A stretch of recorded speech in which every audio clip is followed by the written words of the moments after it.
Good evening, everybody. It's, I guess, theoretically 9:30 on the East Coast, 6:30 on the West Coast on a Monday. It must mean it's time for your weekly Calamity Jane live stream.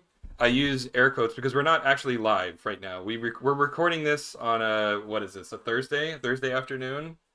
A Um, Thursday afternoon for you and a morning for me. And that's right, also, that's right. it's funny. It's funny. I'm watching this stream. I mean, I'm watching your side, and I see good evening, and right behind you is It's bright white bright. daylight. Yeah, right. So But you'll be the watching cover's this. blown. Yeah, the cover's blown. I wasn't trying to be sneaky in the first place, alas. But yeah. So James will otherwise be unavailable for our normal Monday time. So we're like, rather than miss a week because we've both been so busy recently, we thought we'd just pre-record it. Would still distribute it at the same time. You'll still get your wonderful live stream. But it's to be a synthesized live stream instead of an actual live stream this time around. But Yeah, anyway. we won't have the same. We'll still have all the same raw, random pauses and Yeah, yeah. all the other weird stuff that happens in our stream while I animate. For instance, me forgetting to set the share ability so you can share, which you can't see on your screen, but I did on my screen, which is a mistake I Yeah. haven't made recently. So, No, no. And it hasn't happened yet because I didn't see it, so therefore it didn't happen. it didn't happen. Didn't happen, right? Except Yeah, if you watched the stream. But anyway, we yeah, won't get into the yeah, logistics there. yeah. But anyway, so what are we working on today, James? All right, I will share my screen, and we're good here. Share. All right, so when we last left off, last weekish, we had the mayor and Wanda come into frame. I'm going to work on Wanda tonight. I mean, to this morning, or afternoon for you. You can just And let's just fake it. Like now we've said it. yeah, Now we let's can. pretend. Then we can just Yeah, pretend. yeah. That's true. So yeah, I'll be working on Wanda and doing a three quarters rear view of Wanda today, and Okay, we'll just hang out for a little cool. bit. So that's the plan. So I got to go see Furiosa and an advanced screening yesterday. Yeah, Um, I thought it was or kind of should I funny. We're doing say our last Wednesday? yeah. It's perfect timing to do because it's hot off the press. Hot off the Review presses. Yeah. we get a review from Eric on his thoughts on Furiosa, which is going to be kind of fun to hear. Yeah. Now this will go live, long after it's come out because I think it actually comes out Yeah, today on but the for day that we're me, but recording for it. But me, right, But for me, I get to enjoy it right you, now, and then yeah, I can kind of think about, well, am I going to see this or not? I am going to probably see it, but yeah, I do want to hear your thoughts on it. We texted a little bit yeah. last night. You gave me a little bit of insight what you thought, but yeah, yeah, give me the skinny. What's going on with it? I think first and foremost, beyond, I mean, it obviously has a very similar thematic vibe and a visual vibe, but Furiosa is a very different movie than Fury Road.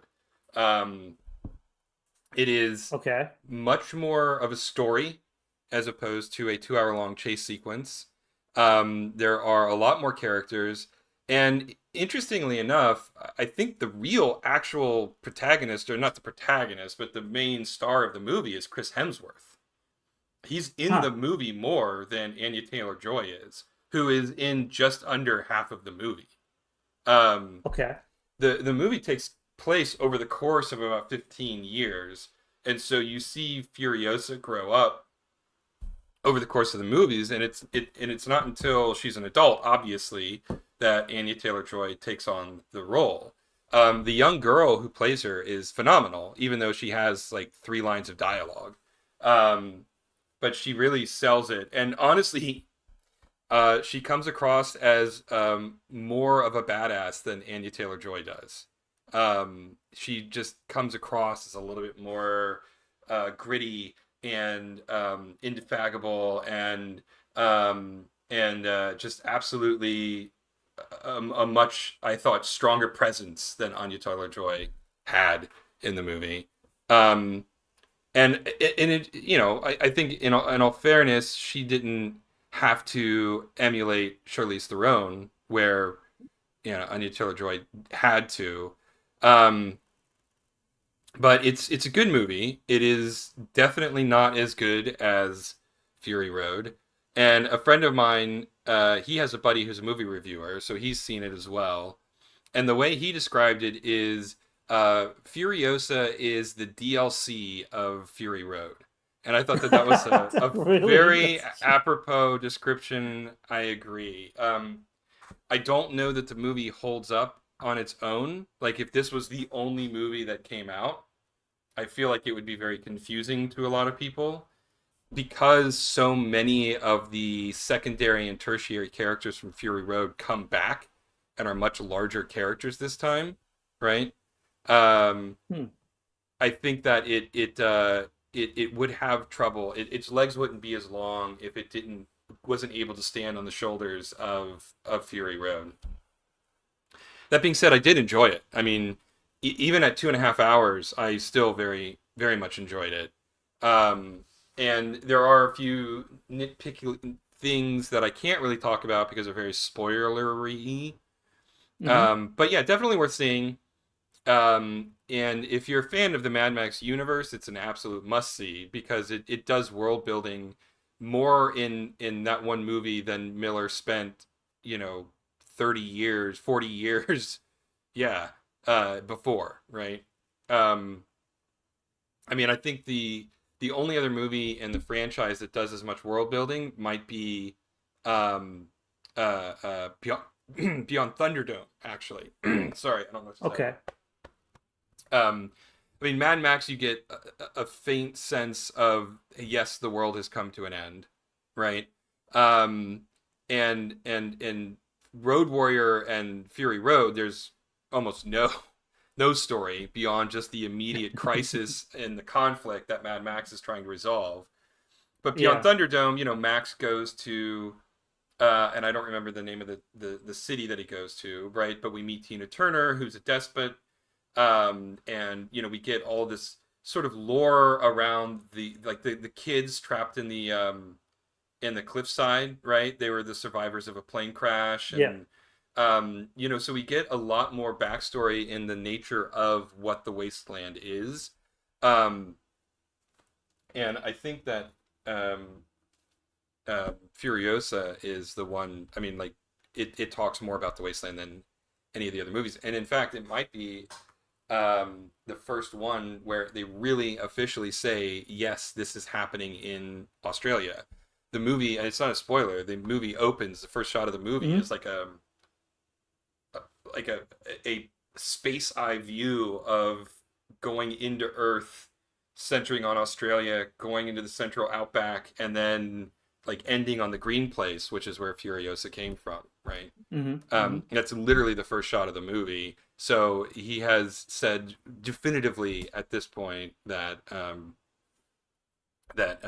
the Mad Max world exists in what used to be Australia. So I thought that was interesting. Something he had never Huh. really done before in any of the other ones. I mean, you assumed it because of the accents and all that Yeah. jazz, but it was never really officially stated, you know. Um, but yeah, I mean, I enjoyed it. Like, you know, I'm not as effusive about it as I was about Fury Road. It's a good movie. It's not an excellent movie. It definitely drags in some places, and for a movie called Furiosa, it while it did detail her life, it really wasn't about Furiosa. I mean, I think the movie could have easily been justifiably titled like Tales from the Wasteland or something. You know, not that that's a really generic, stupid title, but you know what I mean. Like, it was more about the world that Furiosa grew up in than Furiosa herself, right? Um, so down to the fact that like a subplot of the movie is the political intrigue between these different warlords, Hmm. and they're sort of vying for control of the limited resources of this environment. Um, and I thought that that was pretty interesting. So you know what's funny is how on our last stream I was talking about Mad Max the game and how Mm-hmm. there were little tidbits of Miller's ideas and stuff like that were scattered throughout the game, and this is where it kind of permeates into this newest movie, I think. But I'll throw out some things out there. But maybe I mean I'm not completely well versed in the Mad Max lore, so maybe this has already happened in other Mad Max movies, and maybe your recollection will maybe you'll remember this stuff. But like the term Gastown, was that ever used in any other Mad Max movie, for example? Not that I recall. I But it was my used in, but yeah, but it was used in this one, right? Well, Fury Road. I mean, Gastown and Bullet Fury Farm Road. were in Okay. Fury Road. Yeah. Okay, so Gastown was also in the Mad Max game, which kind of came out at the same time. There's also this character named Scrotus that keeps getting talked about a lot. Scrotus is in Fury Road. I mean, is in Furiosa actually. Yeah. So it's Yeah, yeah. So this is what I Scrotus. mean. Yeah, and I mean, at least in Furiosa, Scrotus is one of Immortan Joe's sons. So there's Okay, all Rictus right. Erectus and Scrotus are his two eldest. Now, obviously, Scrotus dies somewhere between, um, because for whatever reason, he's not in Fury Road, and Yeah. that's actually interesting. So I can't say anything, but yeah, once you see the movie, you'll understand what I'm talking about. Like, what did Uh-huh. happen to Scrotus? Because he wasn't. There was no Yeah. reason for him to See, not be in Fury Road or in Furiosa. and this kind of go, and so it's kind of funny because we're doing a really lame whodunit, like mystery kind Yeah. of Well, actually, theme that's type not of true. discussion here. Like who? Yeah. Well, okay, yeah, yeah. Well, meaning like we're trying to put together Oh, pieces and clues yeah, to yeah. stuff, No, like I'm correcting yeah. myself. There is a time jump that I forgot about that could explain why he wasn't in Fury Road. Oh, okay, okay. Um, so yeah, this I guess what I'm trying to get at is so is Mad Max the game canon or not? Because it does because those are his ideas, then he's using them in the so I mean I don't know, I just find that kind of interesting because I read this before the movies come out. Yeah, I'm gonna go see the movie regardless because I like Miller's stuff. yeah. And then what you're just telling me kind of confirmed that I should go see it. I, I had a feeling I was going to, so yeah, I but would yeah. definitely recommend seeing it. I mean, I, again, Fury Road is a 2 hour car chase, right? I mean, Yeah. it's basically nonstop adrenaline for 2 hours. Hmm. This is a story that it's trying to tell. It has characters that exist in this world. And so while there are action sequences and they are great, none of them even come close to what Fury Road accomplished, in my opinion. Um, Okay. but then again, I mean, for me, Fury Road is a once in a generation movie. Um, and I just don't see how Furiosa had any chance of meeting sort of nor do you really want it to. And this was the thing that I thought was for me interesting is I didn't know what I wanted out of Furiosa because if I just saw another Fury Road, it would have been boring. I mean, it would have been fun from a spectacle standpoint, right? Uh-huh. But if you're just retreading exactly the same ground, then what's the point? And so to that Yeah. end, like I think the biggest compliment I can pay George Miller is having the courage to not just play into fan service, to do something different with this world and these characters, to explore different facets of it. And I really like that. And it made the world more interesting for it, right? But Hmm. but it also, because it is a different beast and it is attempting to capture different things, um, the set pieces in particular aren't as dramatic as Fury Road was. So it's all that to say, it's still definitely worth seeing in theaters, even if the action sequences aren't as robust. Because it's a big movie in a big world, and it's great to see on the big screen. Now, as always, I caveat this by saying I will say go see a movie on the big screen, regardless of what the movie is. Yeah, But yeah. I know that. I know you are biased towards the movie going experience for anything, which it totally makes sense. I mean, you want to see it big, especially something like this though, with the grandiose nature of it and oh yeah, yeah, yeah, yeah. the spectacle of it all. Yeah. And again, I can't say Um, enough good things about Chris Hemsworth. I mean, I've hmm. always just sort of viewed him as a genre pretty boy actor, right? Okay. All right. his roles and have been basically, that kind of archetype.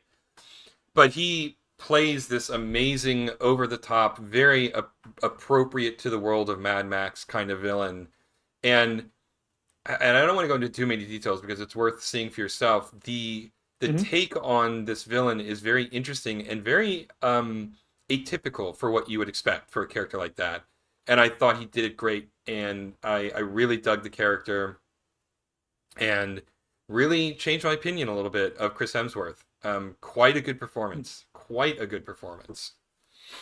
So just looking through the trailers, looking at stuff online, does he go through having red hair and then aging to gray I don't. I eventually? can't really. I Yes, You there don't want to is. spoil it. I don't want to spoil it, but yes, there is a massive. I mean, this movie takes place over the course of 15 years, and Yeah, I figured as much. Yeah. he is even as the movies start, he's also a an established, if low tier despot, right? And Okay. again, the movie is as much about his character as it is about Furiosa. Interestingly enough, um, and I mean, Chris Hemsworth is in the movie more than Furiosa is, or more than Anya Taylor Joy is. So the only reason I think Anya Taylor Joy got top billing is because the movie is named after her character. Um, Huh. but suffice it to say, I did enjoy it. As expected, Anya Taylor Joy just doesn't have the screen presence that Charlize Theron has. It's just not there, right? It's just not Yeah. her style. She is very demure and petite, whereas Charlize Theron is just like this fucking Uh, Amazonian Yeah, she's gorgeous woman. badass. She's just a natural Yeah. badass. Hmm. Um, and and it comes through. I mean, it does come through, right? She doesn't have the screen presence, in my opinion, that Charlize Theron has. That being said, the spectacle and the and all the things that orbit around her in the movie hold her up, right? They rise her to the level of the rest of the movie. Um, Hmm. but she definitely, for me, you know, accepting that you have to cast a younger actor because it takes place so far in the past. Um, I think they could have done better than her. That's my opinion. Um, Hmm. she was, as I thought, the weakest part of the movie. But that being said, the movie was still excellent, right? So yeah, that's my take on it. So with if we're talking about Chris Helmsworth and how much you loved watching his character on the screen, it's weird because a Morton Joe I think is pretty much the A tier, S tier villain, Mm-hmm. or it's kind of by default, right? Um, where would you put Is his name Dementis? I think is that Dementis, his name? yeah, second only to a Morton Joe. Yeah, Really? of all the Hmm. villains, like I mean, Toe Cutter and Lord Humongous, and why am I forgetting Tina Turner's character's name from? It's driving me crazy. I gotta look it up. It's pissing me off that I don't remember her character name. Um, and then a Morton Joe, obviously from Fury Road, and now Dementis. I mean, a Morton Joe is also a central character in Furiosa, and he Okay. is, even though it's a different performer playing him, the guy that they got to play him really did a good job of capturing the essence of that character. Um, It was the in Fury Road. That was his last role, right? For the yes, first guy that played Morton Joe. Okay, yep. he Who, passed away. interestingly, if I think this is common knowledge now, but he also played Toe Cutter in the original Mad Oh, Max. So he played okay. two villains um, in the Mad Max world. Oh yeah, right. Yeah. Anti-Entity. Yeah, it's like such a memorable name. Anti. Oh, that's right. I can't believe I Yeah, yeah. forgot it. I couldn't Anyway, remember it either. So yeah. so yeah, so you got Toe Cutter and you've got Lord Humongous, you've got Anti-Entity, a Morton Joe, and Dementis. For me, Morton Joe is still the pinnacle of Mad Max villains. Um, Uh-huh. and Dementis is definitely second, for sure. He's great. I mean, Okay. I really like that character. And then if we're doing the rankings, definitely Lord Humongous after that, just because it's just such a ridiculous character. I just absolutely ridiculous. He Well, wears a the ski name is mask and has like pulsing veins on the back of his head, and he has like this custom revolver in this satin-lined box, and he pulls individual rounds of ammunition out of it.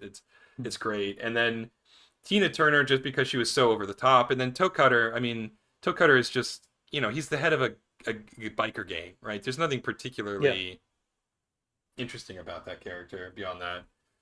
yeah. Um, but yeah, so yeah, Dementis is great. Really, really like the character. Um, he will not be in any other Mad Max movies, I suspect, though. Hmm. Yeah. It makes you wonder how many more are even left anyway, because Miller's already didn't we talk about this last time? He was 80 years old He's or 80. Yeah. 79? Yeah. 79 Yeah. on the verge of being 80. Yeah. Yeah, so he has maybe one more movie left if he can do it. But he didn't he say that he was coming out of retirement and stuff like that just to make this Yeah. one? I think it was kind of a half joke, but yeah. Yeah, Yeah. yeah. Yeah, I don't know. I'm curious to see. I don't. It would blow my mind if he took on another movie quite, as big in scope as Furiosa was. Maybe he might do something a little bit smaller, like A Thousand Years of Longing, or Hmm. maybe he does another CG cartoon. I don't know. I don't know that we've seen the last of him, but I think that in terms of spectacle movies, I think Furiosa might be the last. Okay. Yeah, and that's kind of a bummer. I mean, maybe somebody else could take it over, but then, you're kind of dealing with the same old stuff. Like, can he actually replicate what the original director did? And, Hmm. the same zeal, all that stuff is kind of missing. We see that even with even with the Star Wars movies. For a recent example pops in my head, like it just don't really have the same, I don't know, the same soul. Yeah, Um, I mean, especially so the more current ones, which I mean, watching those just feel like cash grabs. They don't yeah. they don't really, in my opinion, contribute anything to the mythos. And say what you will about the prequel trilogy, and I know we've been down this road plenty of times, so I won't beat this dead horse too hard. But at least Lucas was trying something different with those. Hmm. Yeah, You yeah, know, no doubt he about it. he had no interest in trading on nostalgia. He had no interest in retreading the same ground. Like he really wanted to do something different, and I will always be appreciative of that, even if the end results were mixed at times. Yeah. And I think Furiosa walks the line a little bit. Again, the organic mechanic, he makes a return. A Morton Joe is a major character. The guy who becomes the head of Gastown with the brass nose, and he's like super fat and he's got the nipple Hmm. rings. He comes back, and these are all played by the same characters. The head of the bullet farm, he's back. And it's remarkable to me that in 10 years, all of these guys who were old in that last movie, they look basically the same. Like, it's remarkable to me. The guy who It's like played, yeah, the guy who it's like played, Miller just he's storing them in some sort of cryogenic right, freezer. and just busts them Not out. time Yeah, for another movie. right, Yeah, exactly. The guy who played Rictus yeah. Erectus, he makes a return. Um, and then there are some very, very brief cameos right at the end of the movie. Um, and yes, there is. Well, I won't go into all the other cameos, but all of the expected cameos that you would imagine in this movie Yeah. are in the movie, and they're very, very, very brief, but they are there. So I won't go into any more details about that. But yes, there are a couple of cameos. But um, so yeah, so while there is, and I wouldn't really say it's nostalgia per se because it exists in the same place. Like a whole huge chunk of the movie occurs in the Citadel, right? And so there are going to be similar characters or the same figures there. Hmm. Um, but it definitely does trade off of Fury Road, not to the degree that The Force Awakens was just pure nostalgia baiting. Um, Hmm. but yeah, it does definitely trade on Fury Road to a certain extent.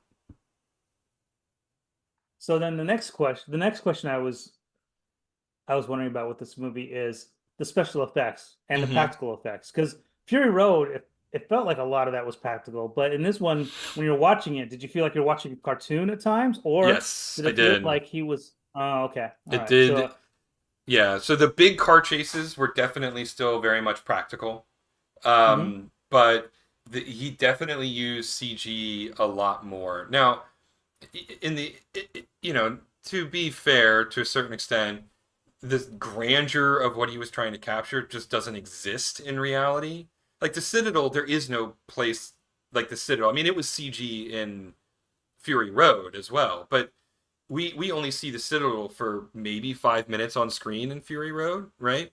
Hmm. Hmm. In this movie, it is one of these central locations. So just out of pure necessity of the storytelling, there's a lot more CG. Now, would I have preferred that someone spend an inordinate amount of money to make miniatures and shoot it all as matte?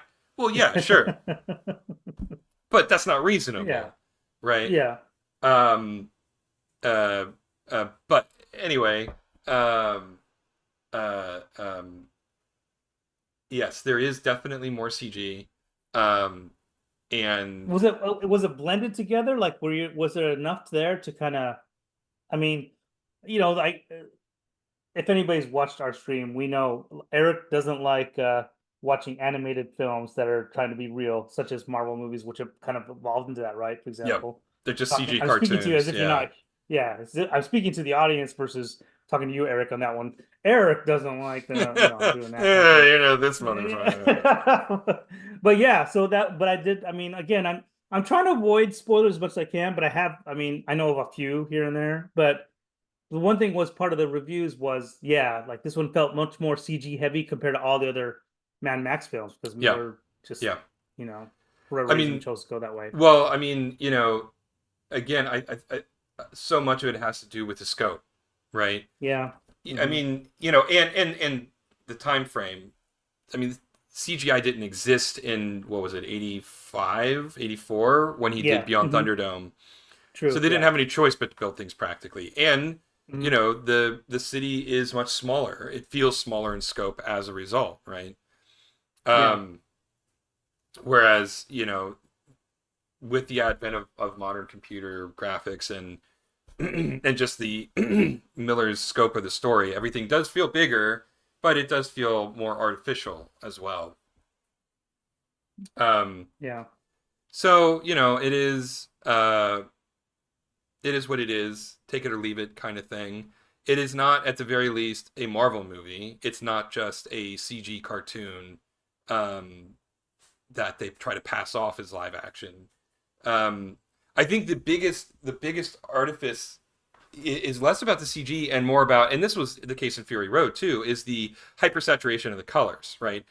The movie is not lit like a real world. I mean, when in the beginning, when we see the green place, everything is very vibrant and very Hmm. green, almost to the point where things have just a bloom coming off of them. And this is all just color key. This is all lighting. This is all post production stuff, right?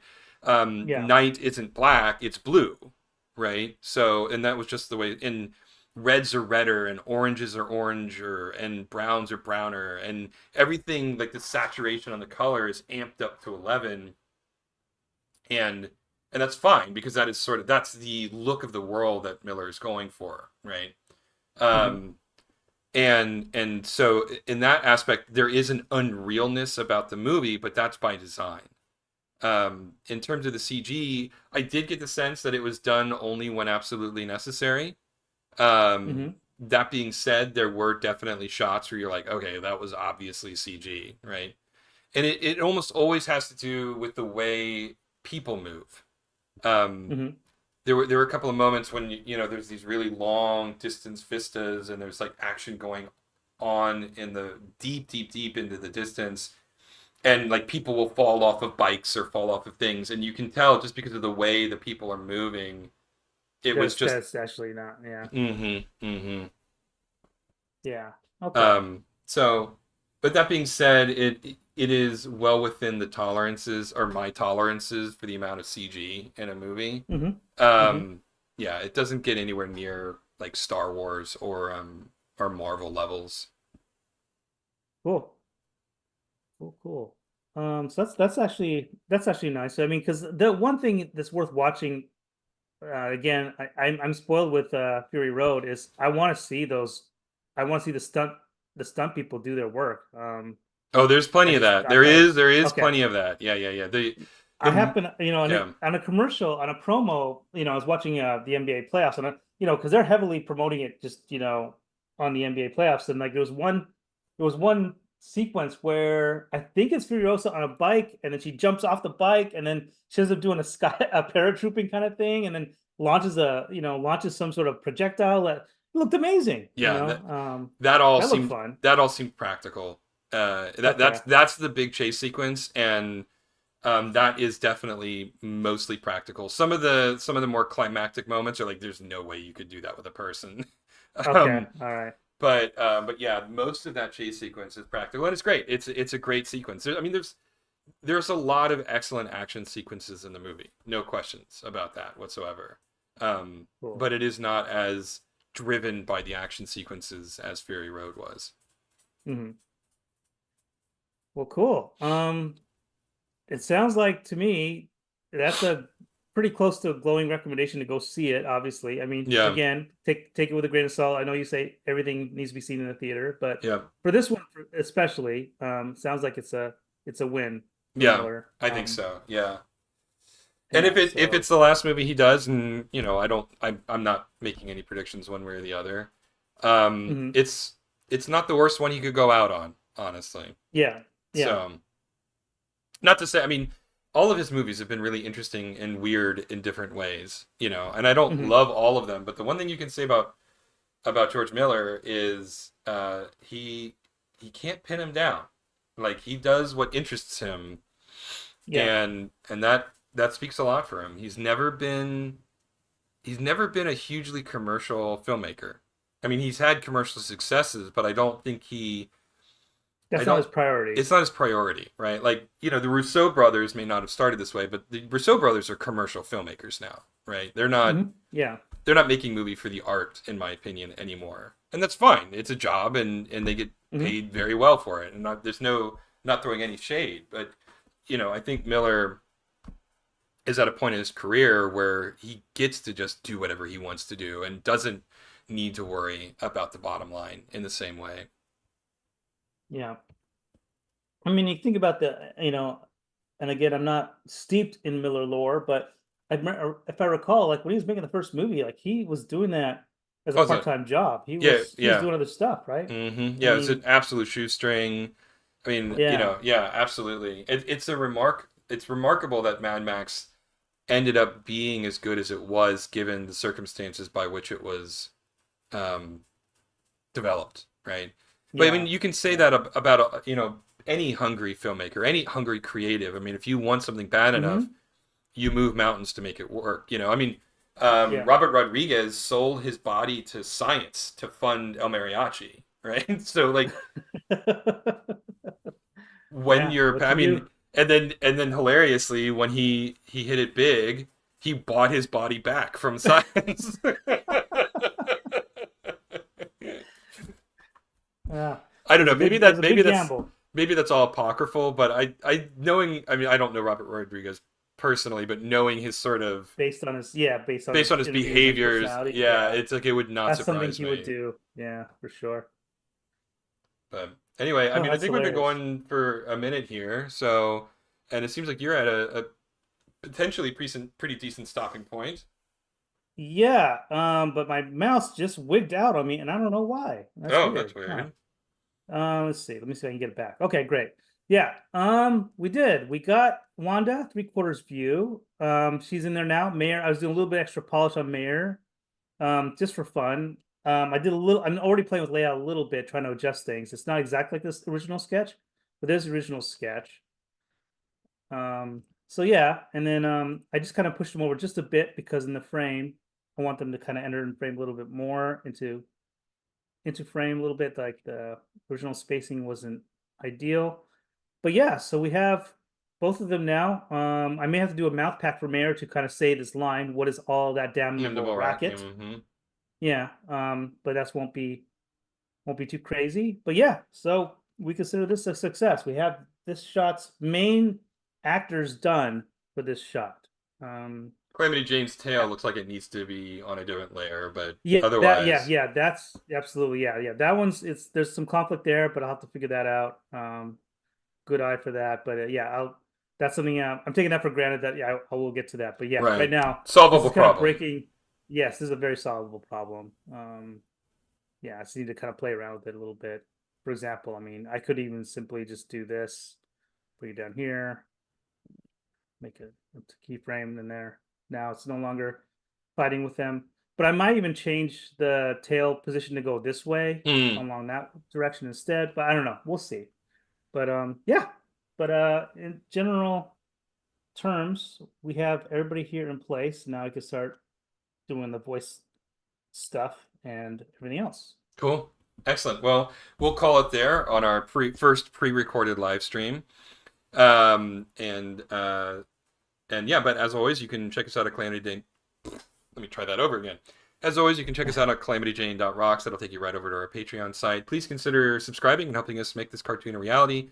You can also find us on YouTube and Facebook, which presumably you already have because you're watching the stream. And we're also on Instagram at Calamity Jane Salamander. We post there's live streams there, and we're also been doing a lot of posting of behind the scenes thumbnails and concept art and things like that. And James does the art, and I wax intellectual about each picture. We do that typically about once a week or so. Um, anyway, have a wonderful week, y'all. A week and a half for us, and we'll be back next Monday, right? Next Yep. Monday. Yeah. And we'll actually be live this next time. So until then, stay safe out there, everybody, and we'll see you soon. Good night. Good night.